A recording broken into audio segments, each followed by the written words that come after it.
Okay, fine. So we'll start with the first topic, that is effect of friction on the fluid flowing through a nozzle. Okay. Effect of friction, okay, on the fluid flowing through a nozzle. Flowing through the nozzle. So what is it actually? See, we do have the ideal expansion and we do have the actual expansion. To understand this, let's try to draw the HS diagram. Okay, this is my H, this is my entropy, that is enthalpy, enthalpy diagram. On this, we will be having the constant pressure lines which are diverging in nature. So I have one pressure which is going up, and I have one more pressure which is going down. So if suppose this is my P1, this is my P2. So what happens in a nozzle actually? It's an expansion process. So when I try to look at an isentropic expansion, so from a point 1, okay, suppose this is the 1, and if it's an isentropic expansion, what will happen? So the isentropic expansion is exactly, it's a vertical line. So if I call this as 2 dash, but there is always a friction inside the your nozzle. So I can't have a surface without any friction or without any abnormalities, so that the fluid, or see, fluid whenever comes in contact with the surface, there is always a loss in energy, and this loss in energy will lead to what is called as actual expansion.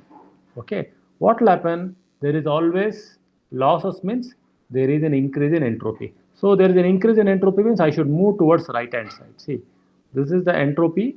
Okay, this is my enthalpy. I should move towards right hand side. So if that is the case, my actual expansion will be something like this. Okay, and I am going to reach a point which is 2. So this is isentropic. Suppose this is isentropic, isentropic, and this is my actual expansion. Okay. Now at any given point, if I try to draw the enthalpy, so you draw the horizontal line. So this is my H1. So this is my H2 dash. So if I draw an horizontal line, this will be my H2. So now the effect of friction, what has happened actually? So because of the friction, see my idea, the isentropic enthalpy drop is actually, it is H1 minus H2 dash. What is it actually? This is your isentropic expansion. But what is my actual expansion? It is H1 minus H2. This is my actual expansion through the nozzle. Actual expansion through the nozzle. Now, if I try to take the ratio of it, I will end up with what is it? Your actual expansion is less than your isentropic.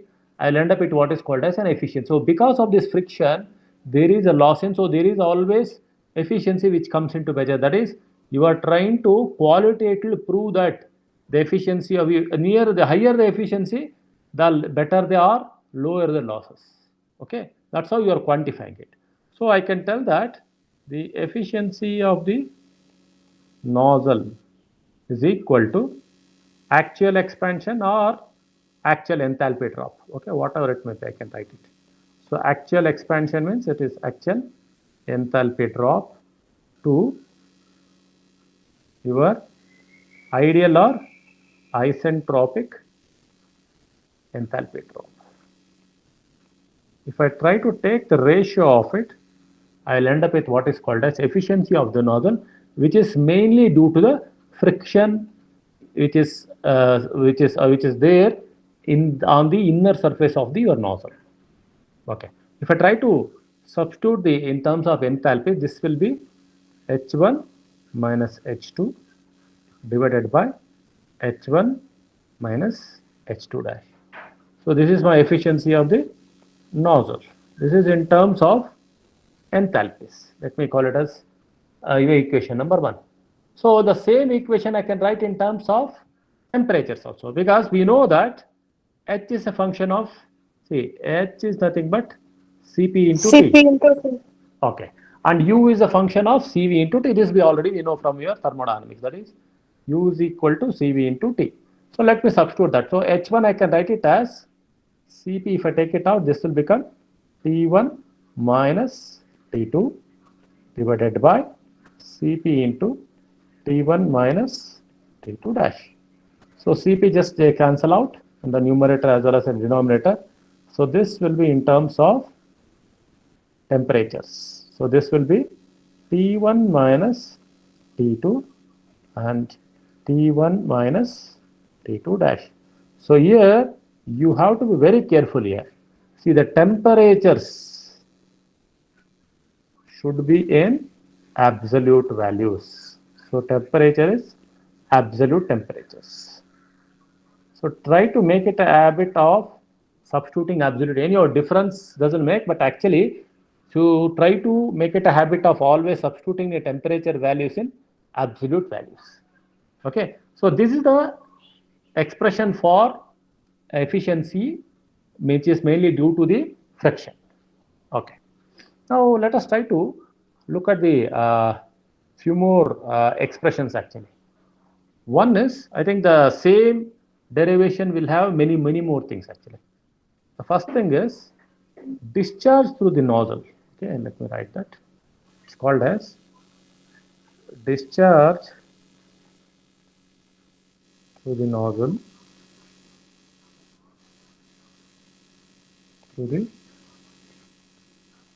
nozzle and its condition for maximum value. So under this thing we have n number 3, 2 to 3 derivations. One is obtain the expression for maximum mass flow rate, obtain the expression for critical pressure ratio. So 2 to 3 derivations comes under the same thing. Okay. Now if I try to consider a nozzle, okay, if I try to consider a nozzle, so which is something like this, okay, which is from a D1 just expanding to, okay, this is 1 and this is 2. So let us try to write some of the parameters. So if P1 is the initial pressure of the steam, so most of the things what we are trying to do here is actually steam nozzles. Okay, if P1 is the initial pressure of the working fluid and V1 is the small v1 is the initial volume, specific volume, okay, specific volume of the fluid at the pressure P1. Okay, similarly, if we take for example, if I take a CD nozzle, this will be at 2. Okay, if I consider CD nozzle, 2 will be the point where you will be seeing the maximum, maybe where your fluid will reach a sonic velocity. Okay, 2 is the point where the steam pressure at the point 2 and the corresponding specific volume is V2. So if I take P1 small v1, here P2, here small v2. Okay, now if I consider, let P1 is the initial pressure, okay, of steam or working fluid, whatever it may be, at 1. Okay, similarly small v1 is the specific volume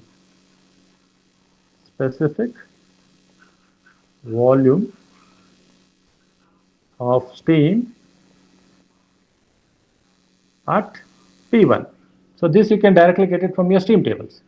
So similarly, P2 is the final pressure of the steam at section 2 and the corresponding specific volume is V2. So is the specific volume of steam at P2. Steam at P2. Okay. Now What is the cross section of the, say for example, if this is the cross section of the area at A1 and this is the cross section area of the A2. Okay, if I consider V as the velocity, so if V1 is the velocity at the inlet, V2 is the velocity at the exit.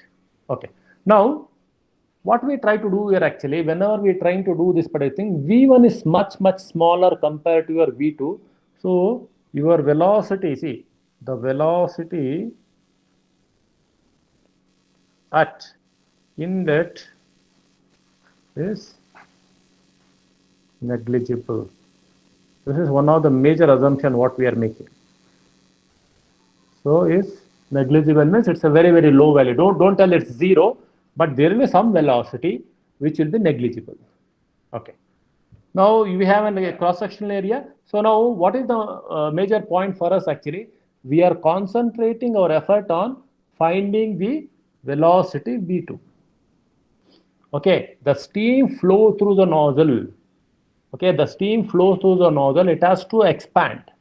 Okay, now the steam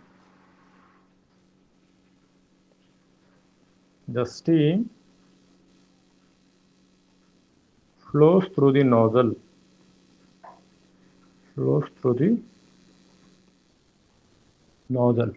Okay, it has to follow a particular equation. So what is it actually? Flows through the nozzle according to the expansion law. What it is actually? It is PV to the power of n is equal to constant.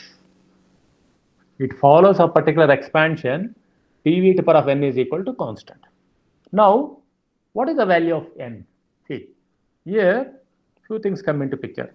So the value of n is equal to 1.135. This has been found experimentally for if I'm trying to use a saturated steam. It's a dry saturated steam. Okay, it's if I'm using a dry saturated steam, I have to take 1.135. Never wet steam is allowed. So wet steam is only at the after expansion only. At the entry, we always want the steam to be at either dry saturated or superheated condition. So when I go for a superheated condition, this number will be higher. That is, n is equal to 1.3, which is equal to your ideal gases. Okay, because superheated steam behaves like an ideal gas, which we have studied in a thermodynamics course. So 1.3 for a superheated steam. 1.135 for a saturated steam, 1.3 for a superheated steam. Okay, now there are cases where maybe if you are doing some kind of research, all those things and all, they try to do this particular thing, and for a wet steam, this value has been found to be very less. Okay, so for a wet steam, this is a note actually, this is an extra information I'm trying to give. So for a wet steam, n is given by this particular formula, 1.035 plus 0.1 times your x. What is x actually? X is the dryness fraction. Okay, here x is the dryness fraction. So based on your dryness fraction, we will try to find this value. This is based on some what is called as, there is a scientist. He is the one who, after conducting the experiment, he has given. So in his name, we call this as Zenier's equation. So it's an extra information. So whenever I want to look at what is the type of expansion, if it's a wet condition, I can find the value of n based on this calculation. Otherwise, so universally accepted, n is equal to 1.135 for a saturated steam and 1.3 for a superheated steam. Okay. Now, let's try to look at the work done. Okay. Work done per kg. If you go back to a thermodynamics, and look at the based on the Rankine area. So you can if you want, you can get this derivation somewhere. So work done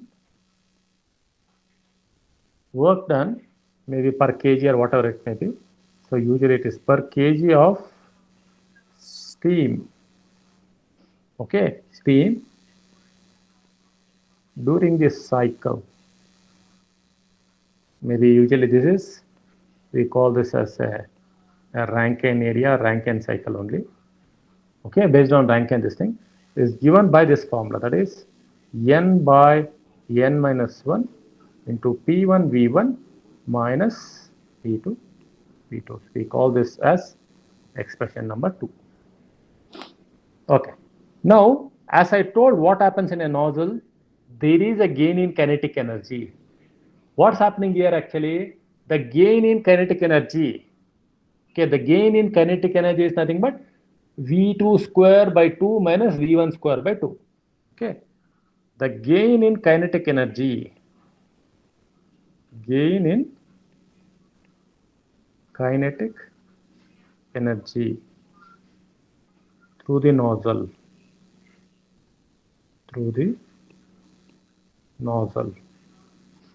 okay, is given by V2 square by 2 minus V1 square by 2. But we have seen that V1 value is negligible. Okay, so we will retain only V2 square by 2. Just I am writing the arrow so that it's a velocity. So let me call this as equation number 3. Okay, now if you go back to equation, what we looked at? We looked at your V2 square is equal to, V2 square by 2 is equal to, if you look at it, this one, V2 square by 2 is equal to difference in enthalpy or your adiabatic heat drop or enthalpy drop. Okay, your gain in kinetic energy is equal to adiabatic enthalpy drop or heat drop, whatever we call it. So the gain in kinetic energy, it is the gain in kinetic energy, okay, which is equal to enthalpy drop in the nozzle. That is, I can write V2 square by 2 is equal to H1 minus H2. But what is this H1 minus H2? This is your work done. That is the work required per kg of steam to get your enthalpy. Okay, that means I can write, so the gain in kinetic energy is equal to enthalpy drop, which is also equal to work done during the Rankine cycle or work done per kg during the Rankine cycle. Or I can write, therefore, the gain in kinetic energy is equal to the enthalpy drop in the nozzle, which is equal to work done during the cycle. Okay, or I can write your V2 square by 2 is equal to n by n minus 1 into P1 V1 minus P2 V2, which is also equal to H1 minus H2. If I want, I can write it. So I can call this as equation number 4. So further simplification, we can do. So if I take P1 V1 outside, okay, what I'm going to do, so I am looking at your velocity, that is V2 square by 2. If you want, I can put only V also, just because V1 is equal to 0, because 2 is nothing but its exit point. I'm trying to retain that 2. Or if you want, you can retain only V also. I think some of the textbooks, like if you refer to Yadav and all, he is using C as the velocity. It doesn't matter. Okay. So now this equation further simplification is n by n minus 1. If I take P1 V1 outside, this will become 1 minus P2 V2 divided by P1 V1. Okay. So if I try to write this up as equation number 4. Okay. Now, what we have done actually, we have considered, okay, we have considered the polytropic expansion. What we have considered, see, for a process which is P1 V1 to the power of n is equal to P2 V2 to the power of n. This is what we have considered, because we have considered the process is PV to the power of n is equal to constant. Or I can write, see, V2 by V1, okay, is equal to just little bit of cross multiplication, P1 by P2 whole to the power of 1 by n. That's it. Or I can write your V2 is equal to V1 into P1 by P2 whole to the power of 1 by n. Let me call this as equation number 5. Now substitute for either V2 by V1 or V2 in equation 4. Okay, so putting the value or substituting for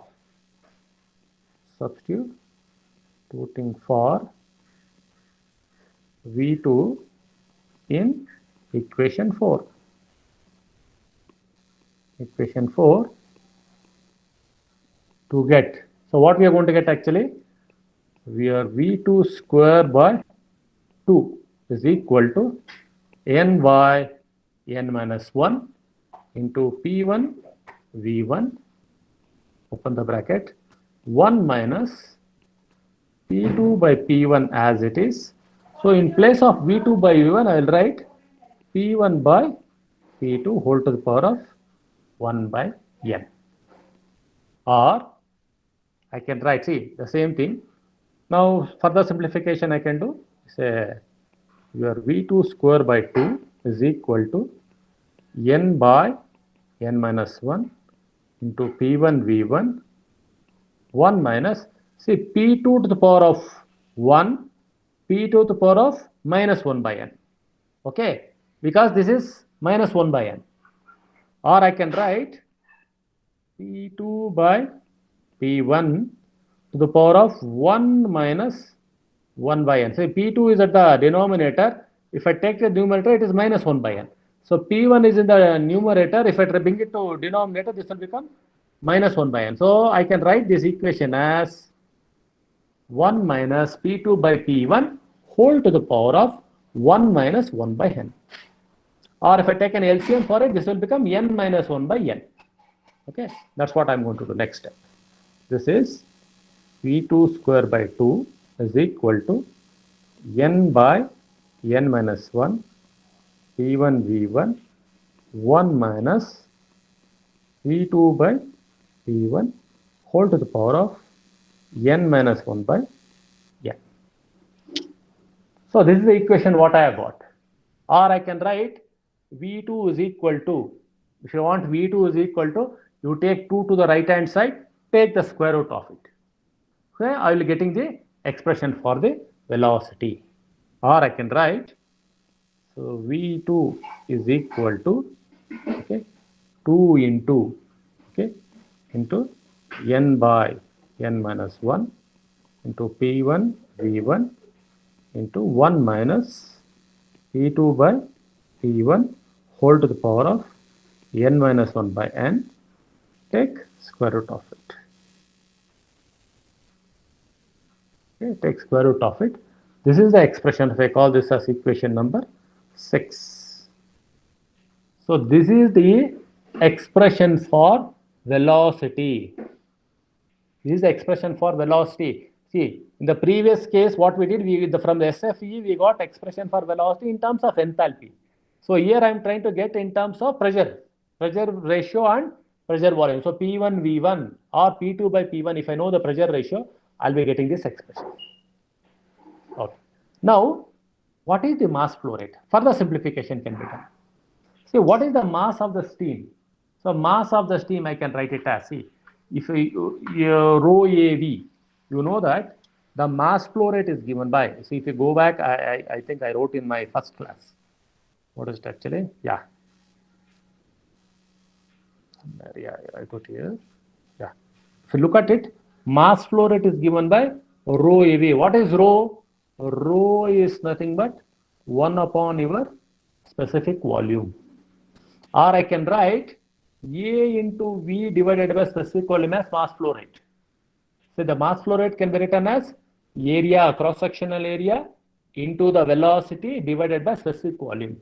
So mass flow rate at any given point is equal to, here it is at 2, at point 2, if I can write it as A2 into V2 divided by V2 or small v2. Okay, so the mass flow rate can be written as, okay, the mass flow rate. If m is the mass flow rate, or if I take, if m is the mass flow rate or mass of steam discharge per second, mass of steam discharge per second, that is mass flow rate. Okay, in kg per second, that is, I can write m dot is equal to A2 into V2 divided by small v2, where small v2 is the specific volume. Okay, now see what is your v2. See, v2 already we know this. V2 is given by v1 into p1 by p2. Okay, I have the value for v2. So v2 is given by this equation, equation 5. What is the value for v2? See, v2 is given by equation number 6, and small v2 is given by equation number 5. So substituting for, so this is equation number maybe 7. If you want, you can write it. So if we call this as equation number 7. So substituting the value for, substituting the value for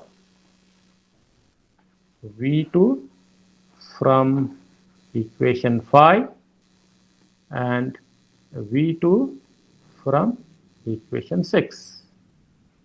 Okay, what we are going to get actually, we are going to get m dot is equal to, we have simply the A2 divided by, it is V1 into P1 by P2 whole to the power of 1 upon 1 by m, then square root of this one, 6, equation 6, that is 2 into n by n minus 1 into P1 V1 into 1 minus P2 by P1 whole to the power of n minus 1 by n. So this is the equation what we have. Can we have further simplification of it? So further simplification, what I need to do actually, if I take V1 outside, if you want, you can take P1 by P2 whole to the power of 1 upon m inside, I can take it. Okay, inside if I take it, actually what will happen? P1 V1. So further simplification can be done. Okay, further simplification can be done for this equation. Okay, E2 into this particular thing. So what I'm going to do actually, I will take this P1 V1 to the power of 1 upon m inside. Okay, and I'm going to retain the, if you want, you can retain that V1 outside, or if you want, you can take V1 also inside. So only A2 if I want, I can retain. So whatever the way you want, only thing is at the end, I should be able to get the expression for the mass flow rate in terms of P1 V1 simplified one, if I am able to get it. That's what we need to get. So what I'm going to do, I will try to have this A2 as it is. So m dot is equal to A2 into square root of 2 into n by n minus 1. Okay, I have P1 V1 inside. So if I want to take it inside, actually it should be P1 by P2 whole to the power of 2 by n, because it's a square root. So I need to square it actually if I want to take it inside. So this will be P1 by P2, P1 by P2 whole to the power of 2 by n, okay, into small v1 square into 1 minus P2 by P1 whole to the power of n minus 1 by n. Okay. Now further simplification, what will happen? See, you have your P1, see V1 square V1. So one of the V1 will go off. So this V1 square, one of the V1. So if I take it this to the numerator, this will become P2 by P1 whole to the power of 2 by n. Okay, that's what I'm going to do. So this will become mass flow rate is equal to E2 into square root of 2 into n by n minus 1 into P1 by V1, or I can write P2 by P1 whole to the power of 2 by n, okay, into 1 minus P2 by P1 whole to the power of n minus 1 by n. See why I'm trying to retain that P2 by P1, because it's the pressure ratio. I want to get the expression in terms of pressure ratio. Okay, the same expression you can get in other form also, but this way looks easier for me. That's why I'm trying to do. So, or I can write mass flow rate is equal to A2 into square root of, okay, 2 into n by n minus 1. So, P1 V1, or if I take P2 by P1 inside, this will become P2 by P1 whole to the power of 2 by n minus, if I take 2 by n inside, what will happen? See, here 2 by n, P2 by P1. So, okay, P2 by P1. So, what will happen? N minus, so n minus 1 by n plus 2 by n. It will be n plus 1 by n. Okay, I will be getting n plus 1 by n. Because plus 2 by n minus 1 by n, so I am retaining only 1 by n. So this is the expression what I am going to get. So now this expression, if you look at, this is your in terms of pressure ratio. I want to retain this in terms of pressure ratio. So if I want to get it in terms of pressure ratio, this is how you have to get it. So P2 by, I want to get everything in terms of pressure ratio P2 by P1. So P2 by P1, okay, P2 by P1 is the pressure ratio. Okay, now how can I maximize this mass flow rate?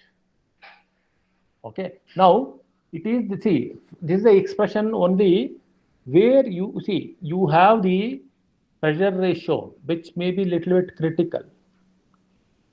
Okay, it is obviously from the, if I call this as equation number 8, let me call this as equation number 8. Here pressure ratios P2 by P1 is very critical.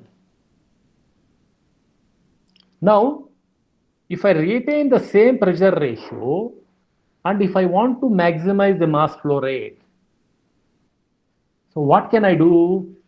See, if you want to retain, so I should be able to differentiate this mass flow rate with respect to pressure ratio. If, see, to obtain the maximum mass flow for a given pressure ratio, and that pressure ratio is very critical. Okay, that pressure ratio is very critical. So that is the critical, that is the maximum critical pressure ratio what we can do. If I want to do that, I have to differentiate this equation number 8 with respect to P2 by P1 and equate it to 0 and get the expression for P2 by P1. And that P2 by P1 you substitute in this equation 8, you will get whatever you are going to get, that is your maximum mass flow. Are you getting? So same derivation, you are trying to get the critical pressure ratio expression, at the same time maximum mass flow expression also. So both you are trying to get it. So first let us try to, so in the equation, okay, let me write that. So in the equation 8, in the above equation, the above equation, the pressure ratio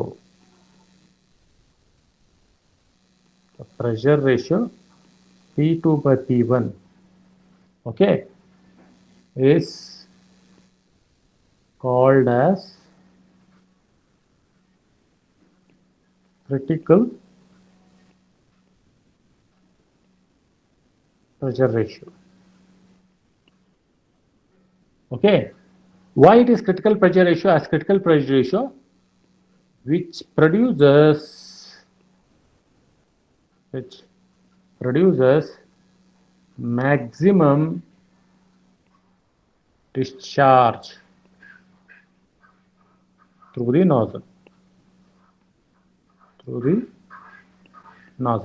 So this value becomes critical only when it produces the maximum discharge. So at maximum discharge, you have whatever the pressure ratio you will be getting, that is your critical. So to obtain this can be obtained by differentiating your mass flow rate. So to obtain it, this can be obtained by differentiating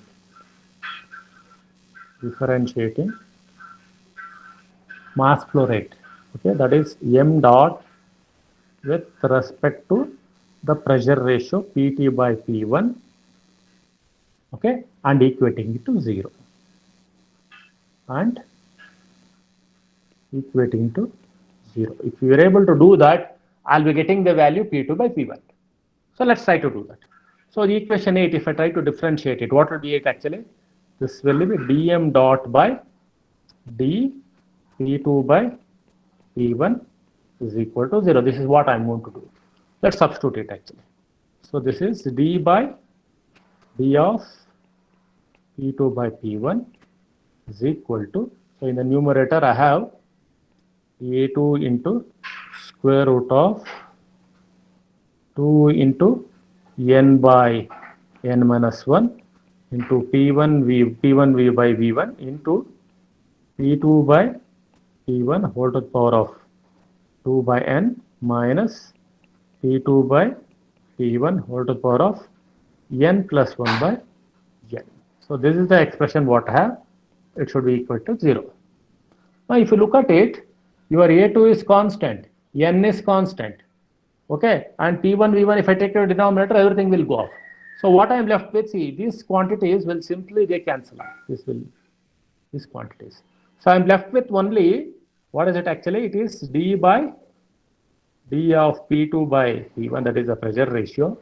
It is only, I am left with only this expression, even the square. So this is only P2 by P1 whole to the power of 2 by n minus P2 by P1 whole to the power of n plus 1 by n is equal to 0. I am left with this particular thing. Now let us try to differentiate this. If I try to differentiate the first term, so let's try to decrease the differentiation by parts. We have to do differentiation first part, then second thing. If I try to do that, what I am going to get, the first thing is actually it is 2 by n. So it is P2 by P1 whole to the power of 2 by n minus 1. Okay, minus n plus 1 by n into P2 by P1 whole to the power of n plus 1 by n minus 1 and equate it to 0. Now simplify this. So once you simplify this, so I have to get the P2 by P1. So simplify this, I'll take it LHS to the right hand side, and what I'm going to do actually 2 by n P2 by P1 whole to the power of 2 by n minus 1 is equal to n plus 1 by n, okay, P2 by P1 whole to the power of n plus 1 by n minus 1. Or I can simply write n plus 1 by n, so this will become, so n will go off, it will become only 1 by n, okay. This will become simply 1 by n, okay, this will simply become 1 by n, okay. This will become 2, so this will become simply 2 minus n, okay, 2 minus n, that's it. This one I can write it as simply 2 minus n.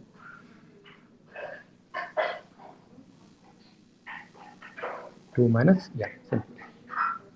Okay, now here I can see n plus 1 by n. So further simplification we will have to do.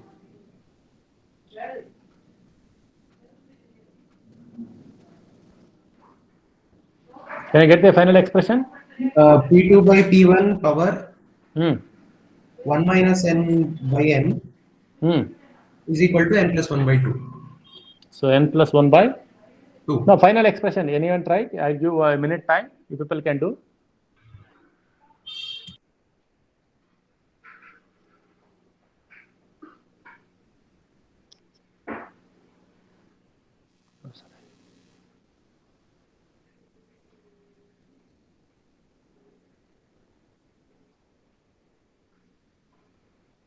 Go by n as it is.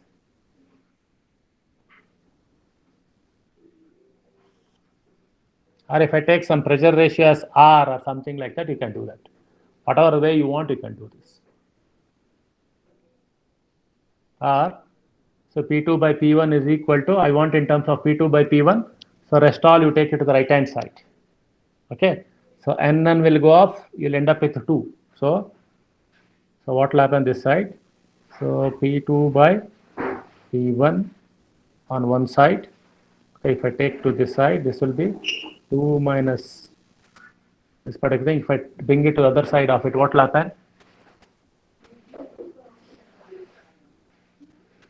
Bring this particular thing to this side. P2 by P1 to this side. This will be.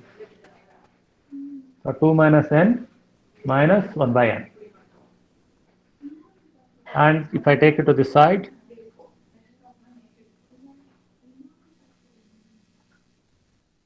this will be n plus 1. N just cancel out. I am going to get n plus 1 by n.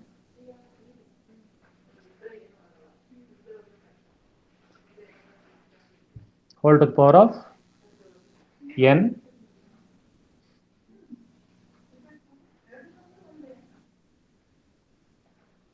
Are you getting?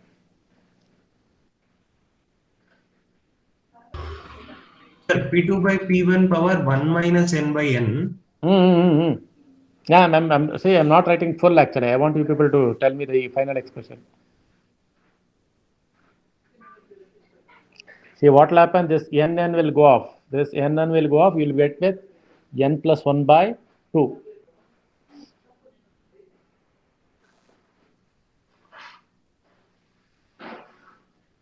Okay, 2 minus n minus a1.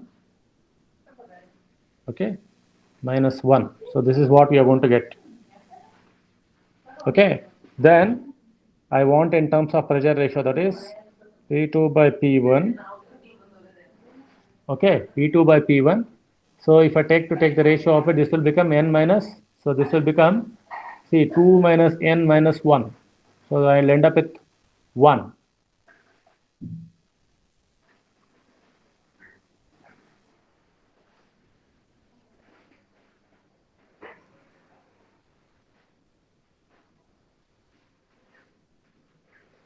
What is the expression? Next expression. 1 minus 1 by n. N by n. 1 minus? 1 minus n by n. Where 1 by n is there? No, here. So P2 by P1 will be equal to, so the final expression should be n plus 1 by 2 whole to the power of n by en minus. N by 1.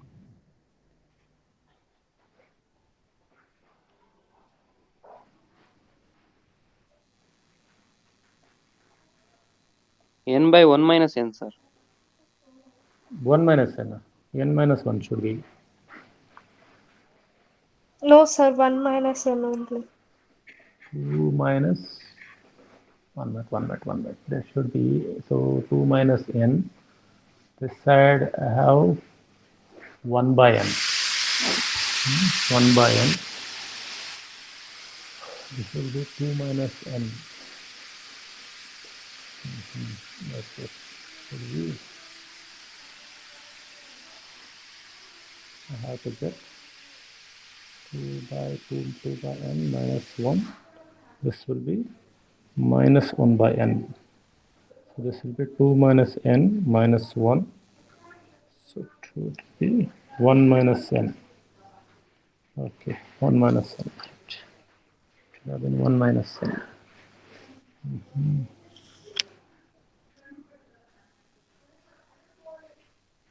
Minus 1 by minus 1.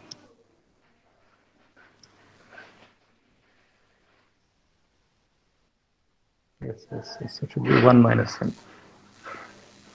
1 minus n.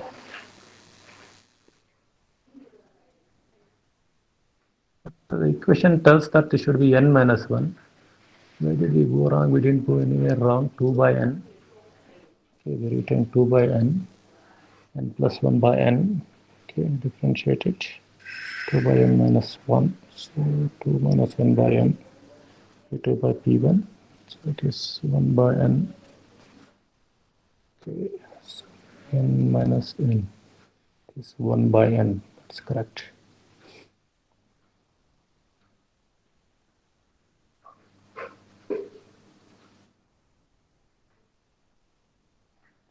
Minus n by 2.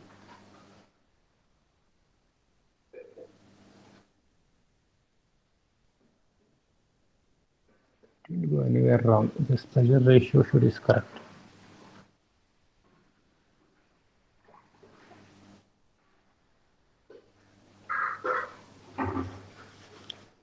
N minus 1, that's fine. But it should be n minus 1. We'll check it. That's I will cross check.